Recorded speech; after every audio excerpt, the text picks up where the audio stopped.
नमस्कार दोस्तों। खुद को होशियार समझना बुरा नहीं है, लेकिन इसकी भी एक हद होती है। इस हद के पार क्या होता है, मैं इस कहानी जिसका शीर्षक है तर्क लाजवाब के माध्यम से आपको बताना चाहता हूं।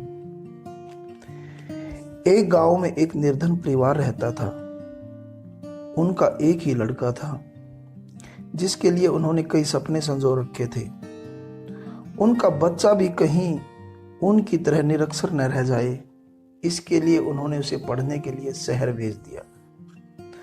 कई सालों तक बेटा शहर पढ़ता रहा और उच्च शिक्षा हासिल कर वापस गांव लौटा। माता पिता खुशी से फूले न समाये। उन्होंने उसे गले से लगा लिया, लेकिन किसी ने उससे नहीं पूछा कि उसने किताबें कितनी पढ़ी हैं और उसे कितना ज्ञान है।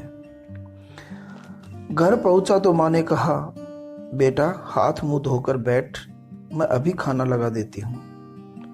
यह भोजन करने के लिए आसन पर तो बैठ गया, किंतु उसके दिमाग में यही चलता रहा कि मैं किस तरह से अपनी पढ़ाई का, अपने ज्ञान का प्रदर्शन करूं।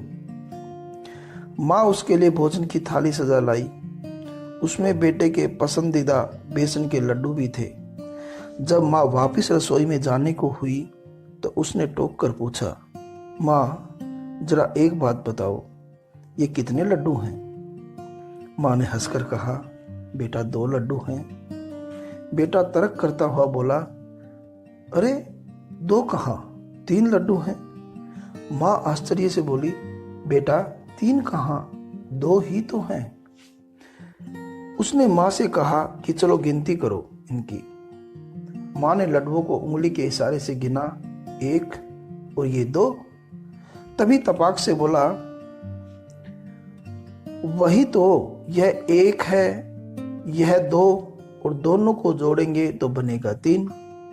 माँ बोली, मेरे तो कुछ समझ नहीं आता बेटा, पर मुझे तो 2 ही दिखते हैं। तभी बेटा विजयी स्वर में बोला, वही तो माँ, जो होता है वह दिखता नहीं। पहला लड्डू 1 है और दूसरा लड्डू 2, 2 और 1 हुए 3। माँ असमंजस में थी। पिताजी वहीं बैठा सब नजारा देख रहे थे। उन्होंने कहा, माजरे को समझते हुए, हाँ बेटा तुम सही कहते हो। तुम्हारी मां ने तो कभी पाठशाला का मुंह देखा है, इसे क्या पता इन सब के बारे में। बेटा अपना तर्क पर मन ही मन खुश होता रहा। लेकिन तभी पिताजी ने एक लड्डू उठाते हुए कहा, इसलिए ऐसा करते हैं कि 1 लड्डू मैं खा लेता हूं, 1 तुम्हारी मां खा लेगी और तीसरा लड्डू तुम खा लो। कहते ही उन्होंने लड्डू मुंह में रख लिया।